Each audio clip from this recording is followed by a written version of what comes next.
தமிழகத்தில் 20 ரூபாய் பத்திரங்கள் இனி செல்லாது என கூறப்படும் நிலையில் வீடு, நிலம் உள்ளிட்டவைகளுக்கு 200 ரூபாய் பத்திரத்தை தான் பயன்படுத்த வேண்டும் என பத்திரப்பதிவு துறை உத்தரவிட்டுள்ளது. இதுகுறித்த கூடுதல் தகவல்களை செய்தியாளர் நித்யானந்தன் நேரலையில் வழங்க கேட்கலாம். வணக்கம் நித்யானந்தன், தற்போது இந்த 20 ரூபாய் பத்திரங்கள் இனி செல்லாது என பத்திரப்பதிவு துறை அறிவித்திருக்கிறது. இது குறித்தான கூடுதல் விவரம் என்ன? நிச்சயமாக சென்னை மற்றும் கோயம்புத்தூர், மதுரை, திருச்சி உள்ளிட்ட பெரு மாநகராட்சிகளில் வசிப்பவர்கள் அவர்கள் வீடு ஒப்பந்தம் வாடகைக்கு இருக்கக்கூடிய அந்த வீடு உரிமையாளரிடம் வீடு வாடகைக்கு செல்வோர் ஒரு ஒப்பந்தத்தை பதிவு செய்வார்கள். 11 மாதத்திற்கு ஒரு ஒப்பந்தம் அடிப்படையில் அவர்கள் ஒப்பந்தத்தை பதிவு செய்து பத்திரத்தில் பதிவு செய்வார்கள். இந்த பத்திரம் என்பது 11 மாதங்களுக்கு நான் இந்த வீட்டில் குடியிருப்பேன், எனக்கு இவ்வளவு வாடகை, இவ்வளவு அட்வான்ஸ் என பதிவு செய்வார்கள். அந்த பத்திரம் என்பது 20 ரூபாய் ஸ்டாம்ப் பேப்பரில் அவர்கள் இதுவரை எழுதி வந்தார்கள். ஆனால் பத்திரப்பதிவுத்துறை மிக முக்கியமாக ஒரு வாய்மொழி உத்தரவாக ஒன்று அறிவித்திருக்கிறார்கள். அதில் 20 ரூபாய் பத்திரத்துக்கு பதிலாக 200 ரூபாய் முத்திரைத்தாளை பதிவு செய்ய வேண்டும் என்று அது கூறியிருக்கிறார்கள். அந்த வகையில் பார்க்கும்பொழுது 10 மடங்கு உயர்ந்திருக்கிறது. 20 ரூபாயிலிருந்து 200 ரூபாயாக உயர்ந்திருக்கிறது. இது ஒரு சாதாரணமாக ஒரு வீட்டிற்கு 20 ரூபாயிலிருந்து 200 ரூபாய் என்ற விதத்தில் பார்க்க போனால் சிறிதாக தெரியும். ஆனால் ஒட்டுமொத்தமாக சென்னை போன்ற பெருநகரங்களில் இருக்கக்கூடிய பல லட்சக்கணக்கான மக்கள் வாடகை வீடுகளில் இருந்திருக்கிறார்கள். ஒவ்வொரு ஆண்டும் அவர்கள் 20 ரூபாய் ஸ்டாம்ப் பேப்பரில் அதை புதுப்பித்துக் கொண்டே இருப்பார்கள். ஆனால் தற்பொழுது அவர்கள் 200 ரூபாயாக அதை உயர்த்தி அதை வாங்கி பதிவு செய்ய வேண்டும் பத்திரப்பதிவில் இருந்து. ஆகவே அந்த வகையில் பார்க்கும் பொழுது மக்கள் தலையில் மறைமுகமாக இதை சுமையை சுமத்திருக்கிறது பத்திரப்பதிவுத்துறை என்பதுதான் இதிலிருந்து மிக முக்கியமாக பார்க்க வேண்டியிருக்கிறது.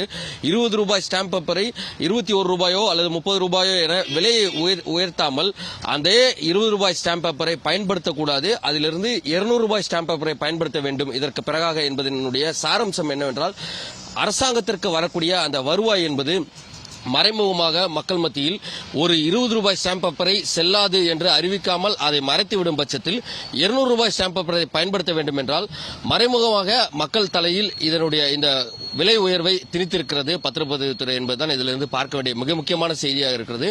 ஆகவே லட்சக்கணக்கான மக்கள், சென்னை போன்ற மக்கள், பல லட்சம் மக்கள் இங்கே சென்னை, கோயம்புத்தூர், மதுரை, திருச்சி உள்ளிட்ட பகுதியில் வாழ்ந்து வருகிறார்கள் வாடகை வீடுகளில். அவர்கள் வாடகை ஒப்பந்த பத்திரம் பதிவு செய்யும் போதெல்லாம் இனி 200 ரூபாய் பத்திரத்தில் தான் பதிவு செய்ய வேண்டும் என்பது வாய்மொழி உத்தரவாக இந்த சார் பதிவாளர்களுக்கெல்லாம், அந்த பதிவுத்துறையில் இருக்கக்கூடிய சார் பதிவாளர்கள் கொடுக்கப்பட்டிருக்கிறது. அந்த வகையில் பார்க்கும் பொழுது இனி சாமானியர்களும் அவர்களுடைய வீடு ஹவுஸ் ஓனர், அதாவது வீட்டு உரிமையாளர்களுக்கும் வாடகைக்கு செல்பவர்களும் 200 ரூபாய் பத்திரத்தை வாங்கி இதன் பிறகாக அந்த வாடகை ஒப்பந்த பத்திரம் என்பது பதிவு செய்ய வேண்டிய ஒரு கட்டாயத்துக்கு தள்ளப்பட்டிருக்கிறார்கள். 20 ரூபாயில் முடிந்த வேலை 200 ரூபாய்க்கு செல்லக்கூடிய அளவிற்கு திமுக அரசு அதை உயர்த்தி இருக்கிறது. இதை குறைக்க வேண்டும். இது குறித்தான முழுமையான விளக்கத்தை அளிக்க வேண்டும் பத்திரப்பதிவுத்துறை என்பதுதான் இதில் இருக்கக்கூடிய மிக முக்கியமான சாராம்சமாக பார்க்க வேண்டியிருக்கிறது. என்றால் இது மிக முக்கியமாக 10 மடங்கு விலை உயர்த்தம். அதாவது 20 ரூபாய் ஸ்டாம்ப் பேப்பருக்கு பதிலாக 50 ரூபாயோ அல்லது 40 ரூபாயோ வைத்தால் பரவாயில்லை, 200 ரூபாய் ஸ்டாம்ப் பேப்பரில் தான் பதிவு செய்ய வேண்டும் என்று கூறியிருக்கிறார்கள். அந்த வகையில் பார்க்கும்பொழுது கிட்டத்தட்ட 10 மடங்கு விலை என்பது உயர்த்தி இந்த பத்திரப்பதிவுத்துறை என்பது வாய்மொழி உத்தரவாக பிறப்பித்திருக்கிறார்கள். இது மக்கள் தலையில் விடிந்திருக்கிறது. என்றால் பொதுவாக திமுக அரசு வந்ததற்கு பிறகாக பால் விலை உயர்ந்தது, சொத்து வரி உயர்ந்தது, மாநகராட்சியில் வசிக்கக்கூடியவர்களுக்கு சொத்து வரி, அதே போன்று கிராமப்புறங்களில் வசிக்கக்கூடிய மக்களுக்கு. ஆகவே பத்திரப்பதிவு, அதாவது ரத்த சொந்தத்திற்குள்ளாகவே அவர்கள் சொத்து மாற்றி பதிவு செய்யும் பொழுதெல்லாம் பதிவு கட்டணங்கள்லாம் உயர்ந்தது, அதற்கான பேப்பர்களுடைய காஸ்ட் அதிகரித்தது. ஆகவே அடுத்த கட்டமாக பதிவுத்துறை தற்பொழுது இந்த சாமானிய மக்களுடைய அந்த வாடகை ஒப்பந்த பத்திரத்திலும் கை வைத்திருப்பதுதான் மீண்டும் அதிர்ச்சியை ஏற்படுத்தியிருக்கிறது.